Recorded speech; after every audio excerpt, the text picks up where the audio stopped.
하나님의 말씀은 누가복음 24장 36절에서 53절 말씀입니다. 누가복음 24장 36절에서 53절까지 말씀입니다.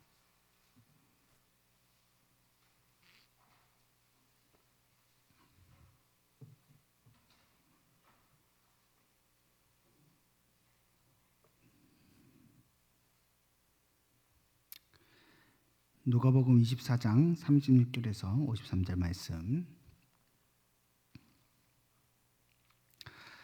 함께 교독하시도록 하겠습니다. 제가 먼저 읽도록 하겠습니다. 이 말을 할 때에 예수께서 친히 그들 가운데 서서 이르시되 너희에게 평강이 있을지어다 하시니,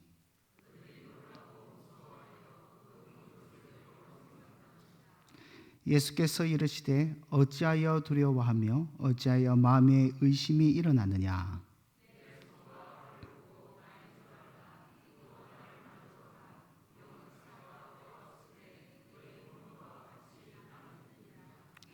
이 말씀을 하시고 손과 발을 보이시나 그들이 너무 기쁨으로 아직도 믿지 못하고 놀랍게 여길 때에 이르시되 여기 무슨 먹을 것이 있느냐 하시니,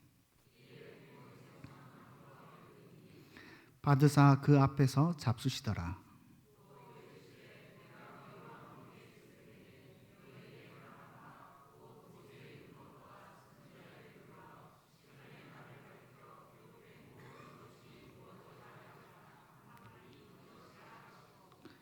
이에 그들의 마음을 열어 성경을 깨닫게 하시고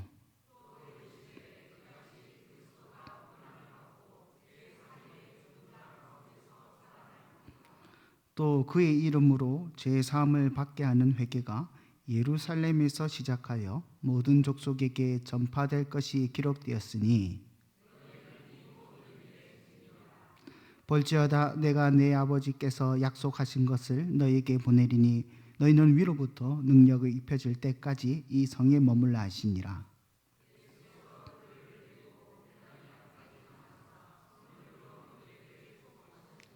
축복하실 때에 그들을 떠나 하늘로 올려지시니,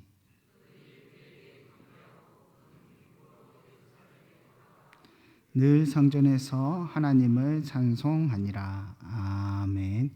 여러분, 누가복음 말씀 이렇게 쫙 이게 뭡니까? 색깔표로 꽂아 두시고요. 나중에 또 봐야 되니까 한 군데 더 찾아보도록 하겠습니다. 사도행전 1장 6절에서 8절 말씀 먼저 보도록 하겠습니다. 사도행전 1장 6절에서 8절 말씀. 누가복음과 사도행전은 가장 잘 이어지는 말씀이죠. 예, 내용이 연결되고 있습니다.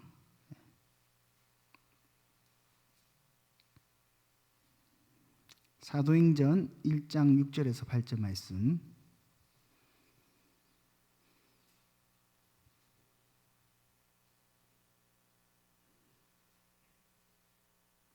함께 교독하시도록 하겠습니다. 제가 먼저 읽겠습니다. 그들이 모였을 때에 예수께 여쭈어 이르되 주께서 이스라엘 나라를 회복하심이 이때니까 하니,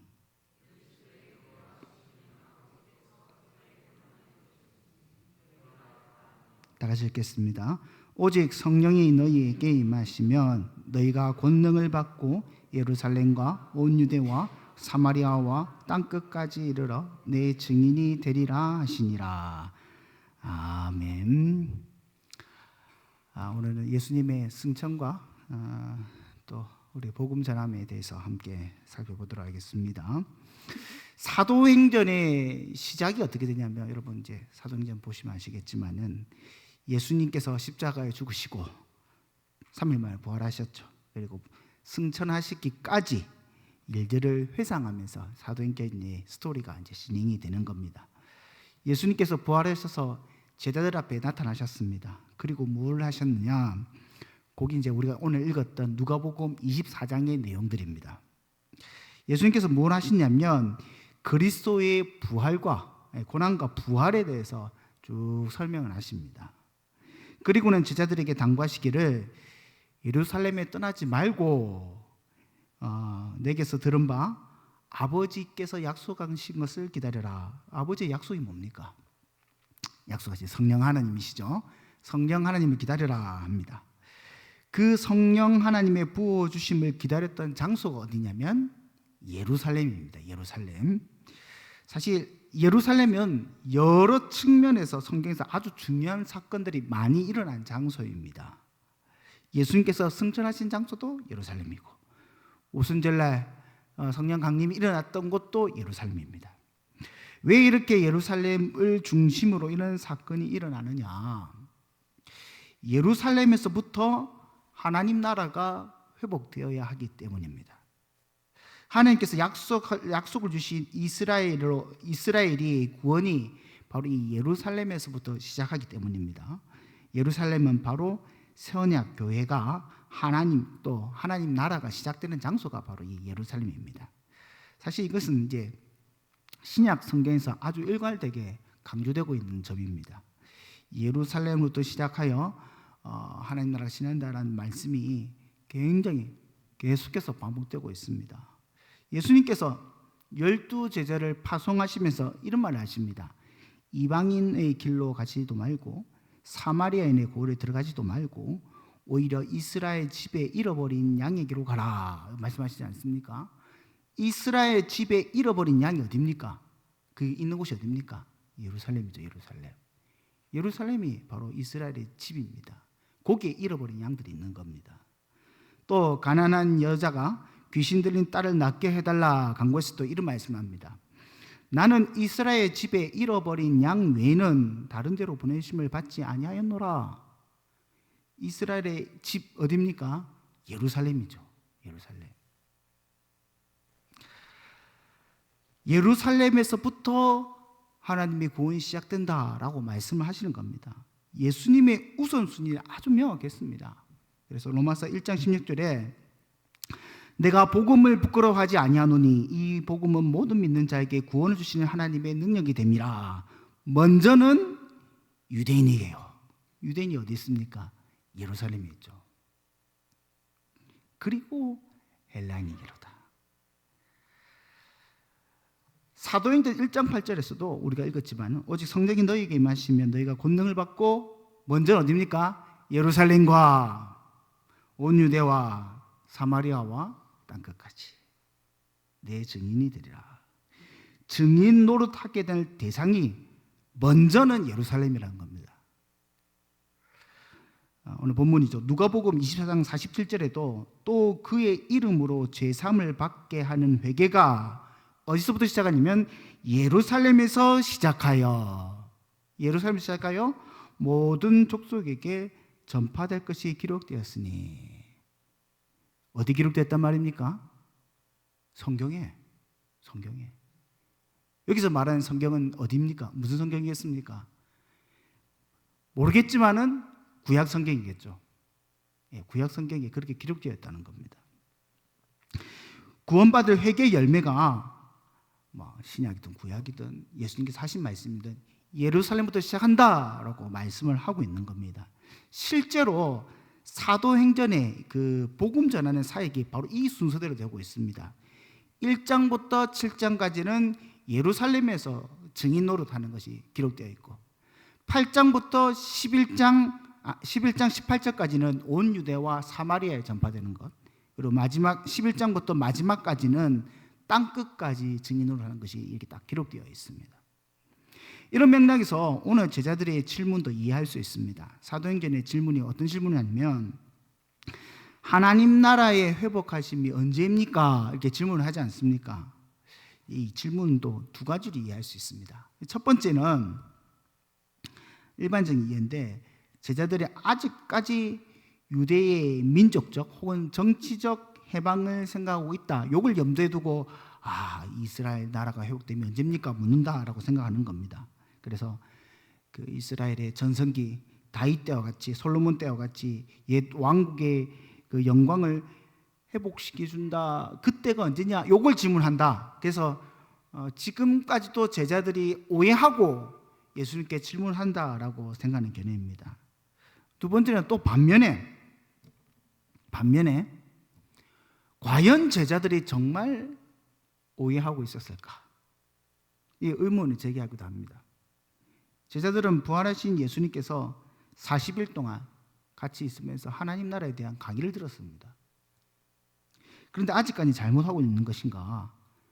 이스라엘 회복이라는 것이 하나님 나라의 시발점이기 때문에 제자들이 이스라엘 회복을 물은 것은 아닌가 이렇게 보는 견해가 있습니다. 회복이란 것이 단지 이스라엘 왕국, 왕조의 회복이 아니라 정치적 의미가 아니라 하나님 나라의 회복으로 사용될 수 있다는 겁니다. 근데 그 구체적인 근거가 사도행전 3장 21절에 보면 이렇게 말씀하고 있거든요. 하나님이 영원 전부터 기록한 선지자들의 입을 통하여 말씀하신 바 만물을 회복하실 때까지 하늘이 마땅히 그를 받아두리라. 만물이 회복한다. 만물이 회복하는 것이 이스라엘 회복이고 구원이지 않습니까? 요걸 염두에 두고 회복을 말했을 것이다 라고 보는 견해도 있습니다. 이 질문이 어떤 것을 가리키든 간에 이 둘 중에서 어떤 것을 가리키든 간에 중요한 것은 무엇이냐면 하나님 나라의 회복은 어디서부터 시작되냐면 이스라엘의 회복에서부터 시작된다는 겁니다.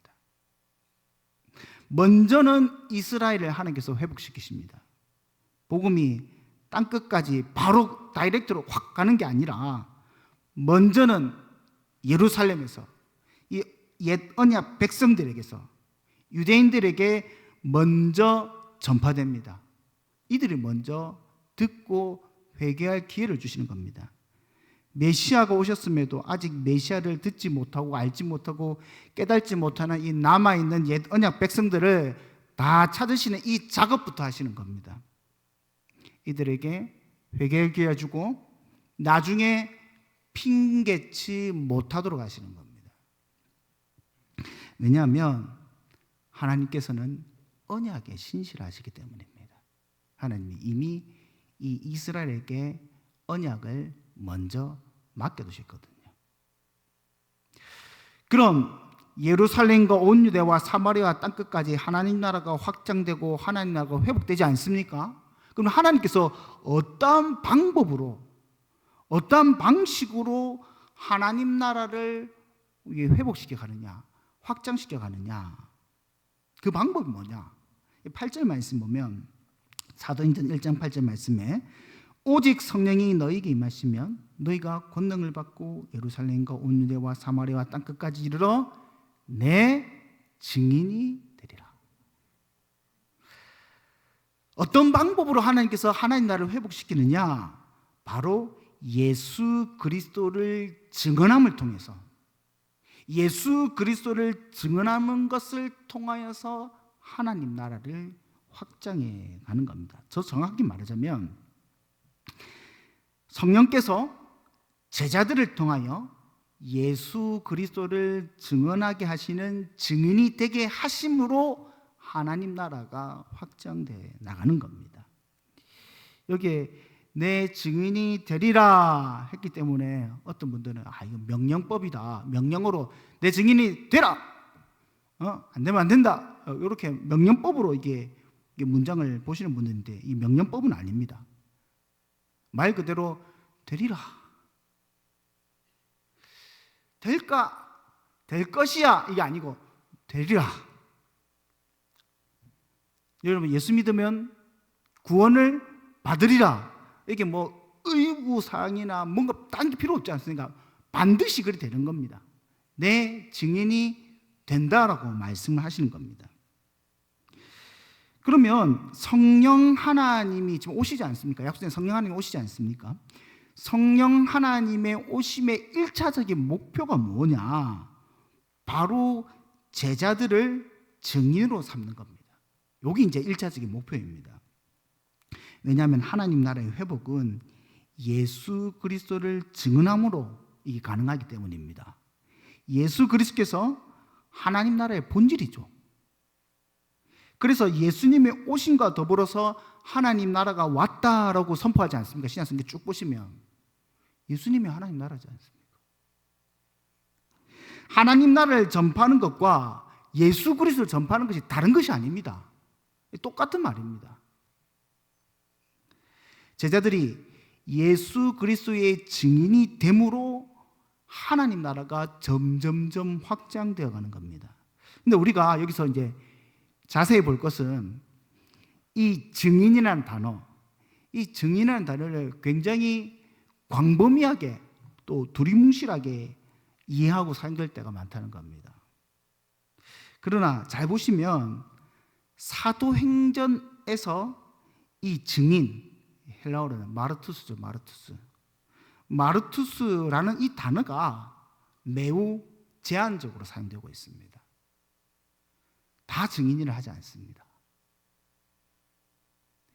증인이라는 말은 아무에게나 쓰는 것이 아니고 반드시 직접 눈으로 목격한 사람에게만 증인이라는 단어를 씁니다. 증인이란 말과 동의어가 뭐냐면 목격자입니다. 목격자. 특히 예수님의 부활을 목격한 자를 증인이라고 합니다. 한번 살펴볼까요? 사도행전 10장 40절 41절에 보면 제가 읽어드릴게요. 이건 나중에 또 많이 찾아야 되니까. 하나님이 사흘 만에 다시 살리사 나타나시되 모든 백성에게 하신 것이 아니요 오직 미리 택하신 증인, 여기 증인이 마르투스입니다. 오직 미리 택하신 증인이라고 그 증인에 대해서 설명하는데 곧 죽은 자 가운데서 부활하신 후 그를 모시고 음식을 먹은 우리에게 하신 것이라. 증인이 누굽니까? 예수님하고 같이 음식을 먹었던 우리가 증인이라는 거예요. 예수님의 살아나심을 직접 보고 함께 먹고 눈으로 본 자들이 증인이다라고 말씀을 하고 있습니다. 사도행전 13장 30절 31절에도 하나님이 죽은 자 가운데서 그를 살리신지라 갈릴리로부터 예루살렘에 함께 올라간 사람들에게 여러 날 보셨으니 그들이 이제 백성 앞에서 그의 증인이라. 나중에 이제 누가복음 24장 말씀 보시면 아시겠지만은 예수님이 제자들이 에마오 도상에서 예수님께 직접 설명해 주시거든요. 그때 예수님을 직접 목격한 사람이 증인이다라고 말씀하고 있는 겁니다. 이 증인의 개념을 가장 잘 표현한 것이 요한일서 1장 1절 2절 말씀입니다.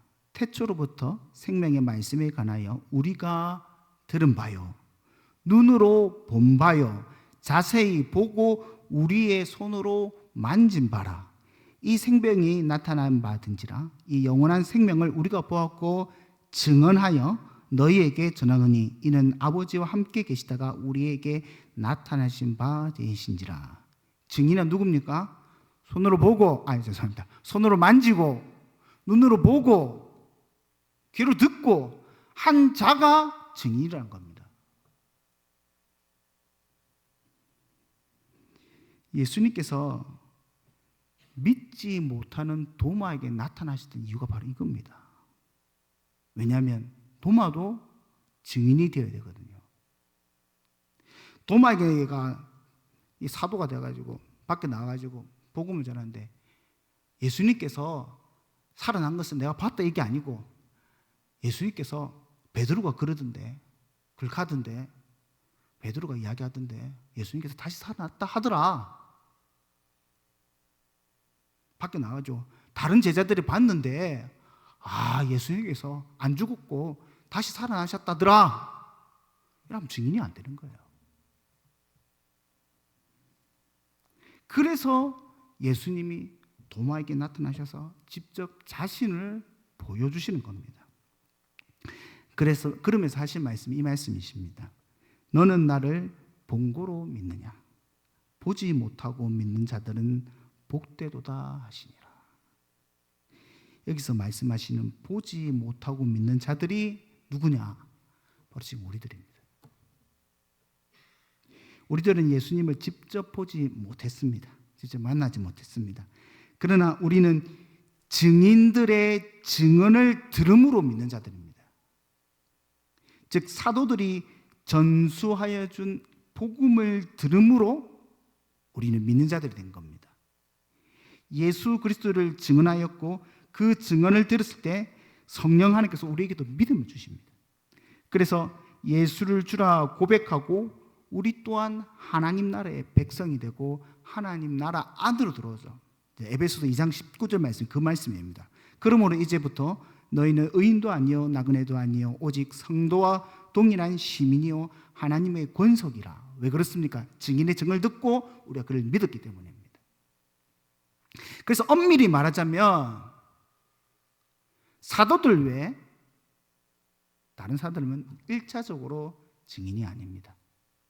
우리는 첫 번째 증인이 아니란 겁니다. 우리는 두 번째, 제2의 증인이 되는 겁니다. 1차의 증인인 사도들의 증언을 듣고 전하는 2차 증인입니다. 저희들은. 즉 우리는 들은 바를 다시 전하는 자들이죠. 성령님께서 사도들을 그리스도의 증인이 되게 하셨듯 이제 우리는 예수님의 증인으로 또한 우리를 세워주시는 겁니다.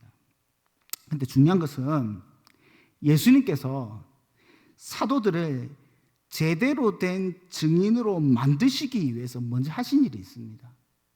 우린 사도행전 1장 8절 말씀만 똑 떼놓고 보기 때문에 아니야 성령이 권능받으면 다 증인이 된다 이렇게 생각하시는데 그냥 임재하셔서 그렇게 된 것이 아니고 성령 하나님의 권능이 임하기 전 이 작업을 예수님께서 아주 심도 있게 하셨습니다. 그게 뭐냐면 오늘 누가복음 24장에 읽었던 말씀입니다. 자, 길어가지고 사실은 중간에 허리를 잘라버렸습니다. 그 앞에도 내용이 참 많이 있습니다.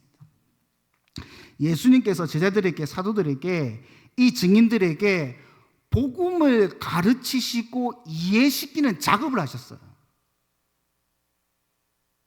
구약의 말씀이 바로 나를 가르쳐 하는 말씀이다. 구약의 말씀 좀 제대로 알아라. 승천하시기 전 40일 동안 제자들에게 나타나셔가지고 이 구약 말씀으로 말씀 사경을 하신 겁니다. 사도행전 1장 3절에 보시면 그때를 떠올리면 누가가 이렇게 기록하고 있습니다. 그가 고난을 받으신 후에 또 그들에게 확실한 많은 증거로 친히 살아 계심을 나타내사 40일 동안 그들에게 보이시며 하나님 나라의 일을 말씀하시니라. 여기 이제 누가복음 24장의 사건들을 가리켜서 말씀하시는 거거든요.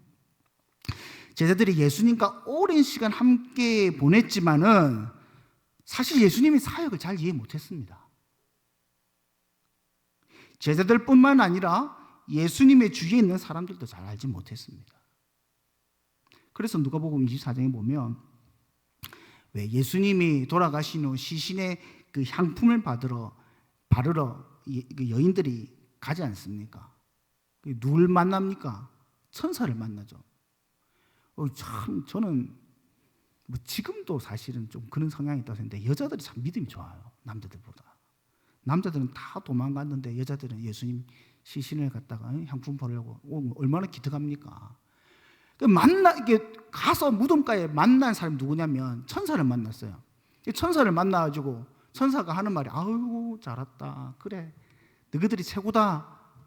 그럴 줄 알았는데 천사가 이 여인들을 책망합니다. 어찌하여 살아있는 자를 죽은 자 가운데 찾느냐? 왜 여기 왔노? 이 말입니다. 여기 계시지 않고 살아나셨다. 그러면서 하는 말이 갈릴리에 계실 때에 너희에게 어떻게 말씀하셨는지 기억해라. 무슨 말입니까? 예수님께서 이미 갈릴리에 계실 때 다 말씀하셨어요. 다 말씀하셨어. 근데 모르는 거라. 그러니 천사가 하는 말이 그때 예수님께서 뭔 말 했는지 좀 기억 좀 해라 라고 말씀하시는 겁니다. 제자들도 똑같습니다. 예수님께서 순환받으시고 하나님의 영광을 드러내는 것을 이해하지 못했죠. 즉 하나님의 구원 복음을 잘 이해 못하는 겁니다. 오늘 살펴보았던 아까 끼워뒀던 누가복음 24장으로 이제 드디어 넘어가도록 하겠습니다. 누가복음 24장 25절 26절 말씀 볼까요? 누가복음 24장 25절 26절 제가 읽을 테니 눈으로만 따라오시면 되겠습니다. 이르시되 미련하고 선지자들이 말한 모든 것을 마음에 더디 믿는 자들이여. 이 제자들에게 하는 말씀입니다. 부활하신 예수님께서 그리스도가 이런 고난을 받고 자기 영광에 들어가야 할 것이 아니냐 하시고 제자들이 몰라요. 이 선지자들이 말하는 모든 것이 뭡니까? 구약 성경이죠. 더 좁게는 선지서겠죠. 이걸 안 믿어요, 제자들이. 그러니 예수님께서 부활하셔가지고 엠마오 도상에서 제자들을 만나가지고 말씀 사경을 하시는 겁니다. 이 선지자의 글, 유일한 이제 구약 성경이죠. 구약 성경에서 이 하신 말씀이 어떤 의미고 이것이 나를 가리키고 있다는 것에 대해서 쭉 설명을 하십니다. 27절 보면 이에 모세와 모든 선지자들의 글로 시작하여 모든 성경에 쓴 바 자기에 관한 것을 자세히 설명하시니라. 이 사실 수고 같은 거거든요. 모세와 선지자의 글들, 시편 모세와 선지자의 글들, 이건 구약 성경을 가리켜서 이렇게 표현을 하는 겁니다. 구약 성경을 펴가지고 봐라, 이게 다른 게 아니고 나를 가리키는 것이다. 예수님을 가리켜. 아직까지 이 엠마오 도상에서 제자들은 예수님 눈치를 못 챘으니까요. 자세히 설명을 해주고 있는 겁니다. 이렇게 예수님께서 말씀을 풀어주니까 어떻게 됩니까? 제자들의 마음이 뜨거워졌죠. 32절을 보면 그들이 서로 말하되 그래서 우리에게 말씀하시고 우리에게 성령을 풀어주실 때에 우리 속에서 마음이 뜨겁지 아니하더냐. 이 말씀이 그 말씀입니까? 이 예수님에 대한 말씀이구나. 모르긴 몰라도 이게 무슨 말인지 알죠? 바보 돌 튀는 소리라고 하지 않습니까? 계속 막 이렇게 하면서 막 엠마오 도상에서 갔던 겁니다. 그뿐 아니라 11 제자들이 모인 곳에서 예수님께서 갑자기 쫙 나타나셨죠. 그래 구운 생선을 같이 드시며 식사를 하시면서 거기서도 말씀 사경을 하십니다. 44절 45절 말씀 보면 또 이르시되 내가 너희와 함께 있을 때에 너에게 말한 바 모든 모세의 율법과 선지자의 글과 시편, 여기 구약 성경입니다. 구약 성경을 가리킬 때 이렇게 표현을 하는 겁니다. 나를 가리켜 기록한 모든 것이 이루어지리라 한 말이 이것이라 하시고 이에 그들의 마음을 열어 성경을 깨닫게 하시니라. 부활하신 예수님께서 제자들에게 나타나셔서 나 죽지 않고 부활했다, 이걸 가르쳐 주시는 것이 아니고 이들에게 참 복음을 깨닫게 하시는 겁니다. 구약의 말씀이 모세의 율법과 선지자의 글과 시편이 바로 예수님을 가리켜서 하는 말이다. 이 모든 것이 나를 가리켜서 지금 말씀하고 있다. 이걸 다 설명해 주시는 거예요. 여러분, 제자들이 구약 성경을 몰랐습니까? 아닙니다. 여러분, 정보량, 순수하게 정보량만 따지자면 솔직히 여기 유대인들보다 구약 성경에 대해서 잘하는 사람 많이 없을 겁니다. 유대인들은 특히 성경을 많이 암송합니다. 어릴 적부터 성경을 암송하는데 유대인들이 제일 먼저 암송하는 성경이 뭔지 아십니까? 레위기입니다. 레위기를 암송합니다. 우리 여기 계시는 분들이 다 신앙에 성숙해가지고 성경을 2, 3독 하셨겠지만은 많은 현대인들이 레위기를 읽지를 못해요. 아마 중간에 포기한 성도들이 한국 교회에 많이 있을 겁니다.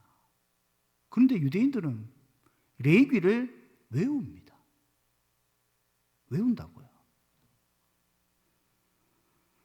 그럼에도 불구하고 예수님께서 뭐라고 판단하십니까? 너희들 진짜 모른다. 너희들 모른다. 왜 그렇습니까? 성경을 예수님 중심으로 못 읽기 때문입니다. 구약 성경이 예수님 중심으로 읽어야 되는데 구약의 지식은 많으나 그리스도를 알지 못하는 자들이 숱하게 많기 때문입니다. 예수님께서 오병이의 기적을 쫙 행하시거든요. 그리고 유대인들에게 설명을 해주십니다. 어떻게? 구약 말씀을 인용해가지고 광야에서 먹었던 떡이 나다. 내가 생명의 떡이다. 설명해 주시거든요. 근데 제자들이 반응이 어떤 줄 아십니까?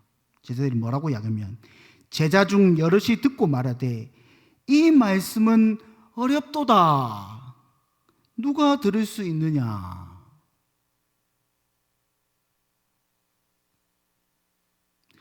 아니 뭐 말을 모릅니까? 우리는 헬라어를 잘 모르죠. 저도 배웠지만 잘 모릅니다. 사전과 이 컴퓨터 이 성경 어플을 통하지 않고는 헬라어를 읽어낼 수가 잘 없습니다. 이분들은 헬라어도 알아, 히브리어도 알아. 문화가 안 통합니까? 같은 시대인데 뭐 문화가 안 통하겠습니까? 히브리 전통을 모르겠습니까? 다 잘 알죠. 근데 예수님께서 설명해 주니까 뭐라고 합니까? 아이고 어렵네. 누가 이걸 알겠노? 왜 이렇게 어려워합니까? 예수님을 통해서 이 성경을 못 보기 때문입니다.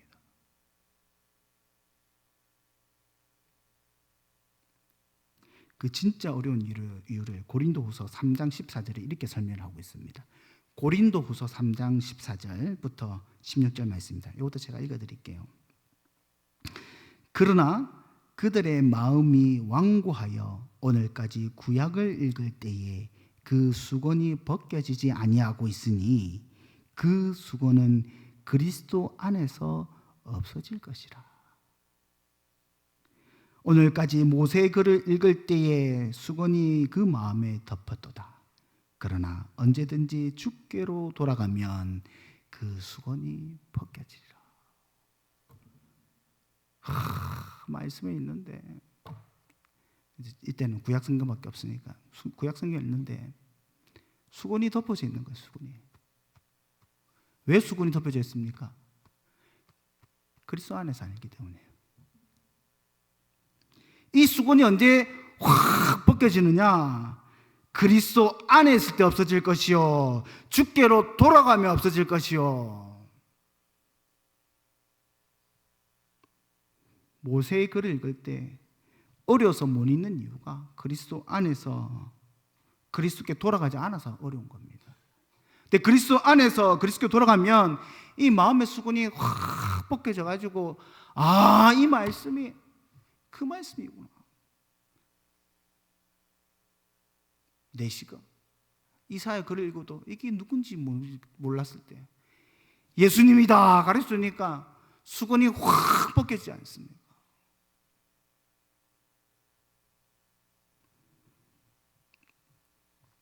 구약의 지식은 많으나 그리스도를 알지 못하는 자리고 성경을 알지 못하는 자들이 바로 유대인들입니다.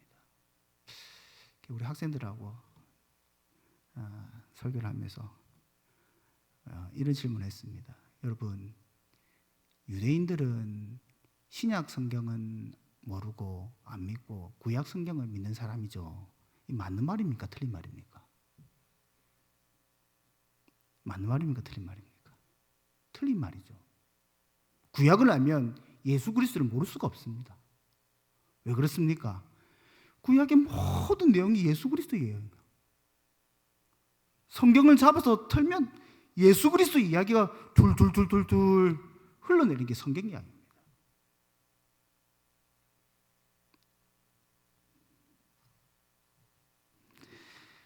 그런데 이를 모르니 예수님께서 40일 동안 부활하시고 40일 동안 바쁘게 돌아다니시며 이 증인들로 서야 될 이 제자들에게 사도들에게 가가지고 다 가르쳐 주시는 거예요.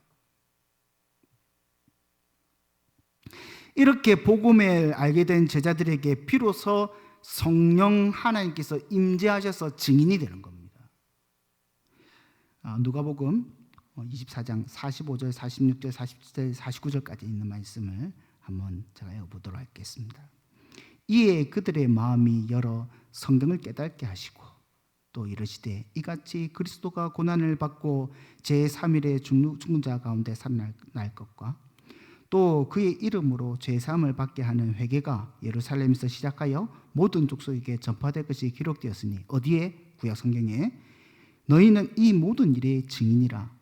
볼지어다 내가 내 아버지께서 약속하신 것을 너희에게 보내리니 너희는 위로부터 능력이 입혀질 때까지 이 성에 머물라 하시니라. 순서가 그렇게 되는 겁니다. 순서가. 사랑하는 성도 여러분, 우리가 비록 1차적 증인은 아니라 할지라도 1차적 증인인 사도들의 복음을 전수받고 이를 믿는 자들입니다. 우리가 증거하는 복음이란 것이 바로 사도적 복음입니다. 그렇게 교회는 주의 복음을 드러내는 일에, 증언하는 일에 힘써야 할 사명이 있는 겁니다.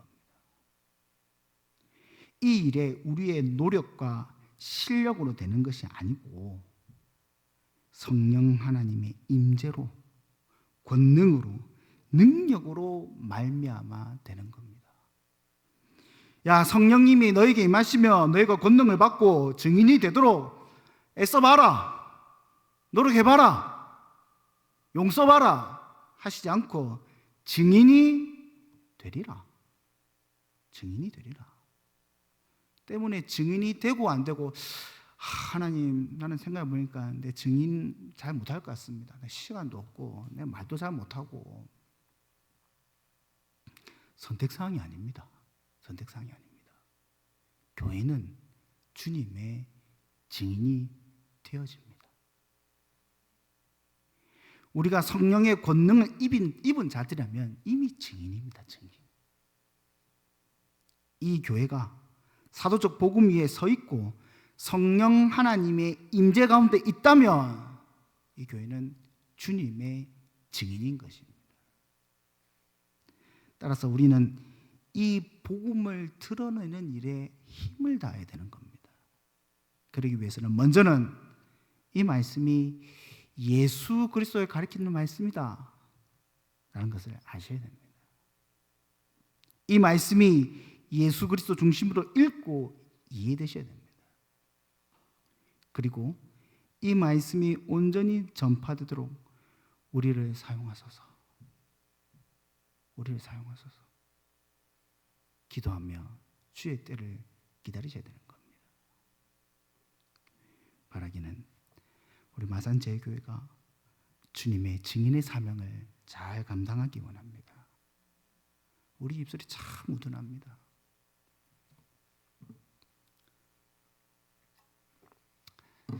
저도 목사이기 때문에 얼마나 말을 잘하고 싶겠습니까?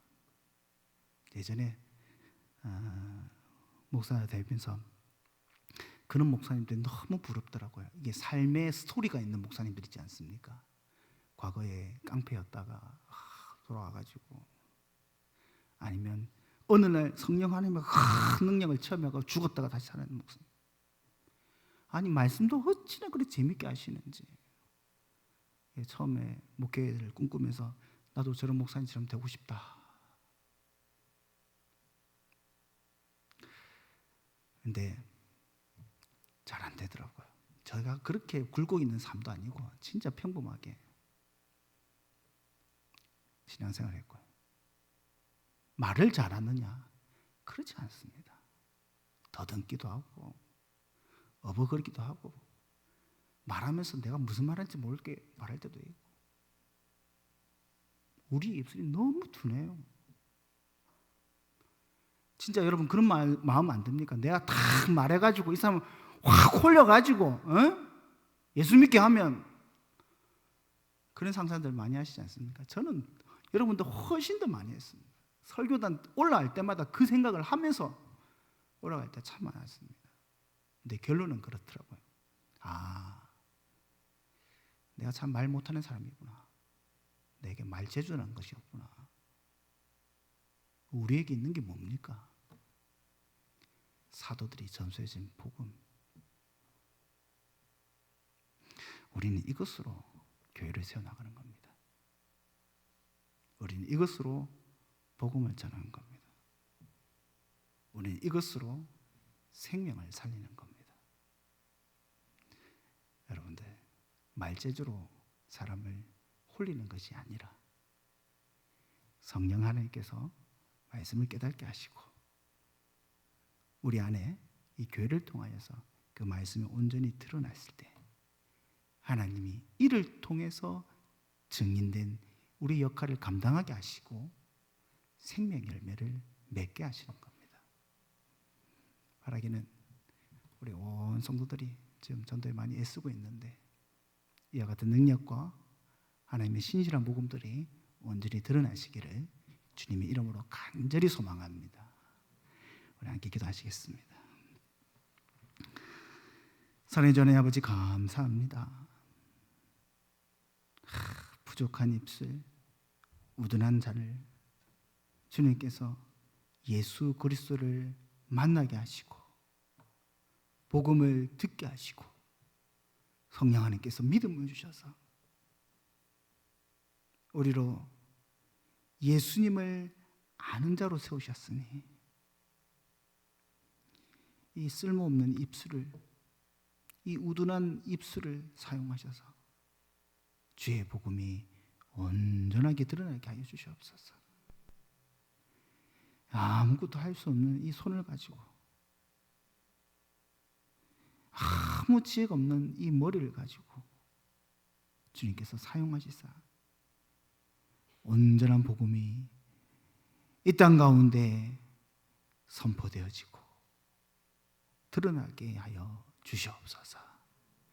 하나님께서 그런데 귀한 역사 보여주실 줄 믿사오며 이 모든 것 예수님의 이름으로 기도드려옵나이다.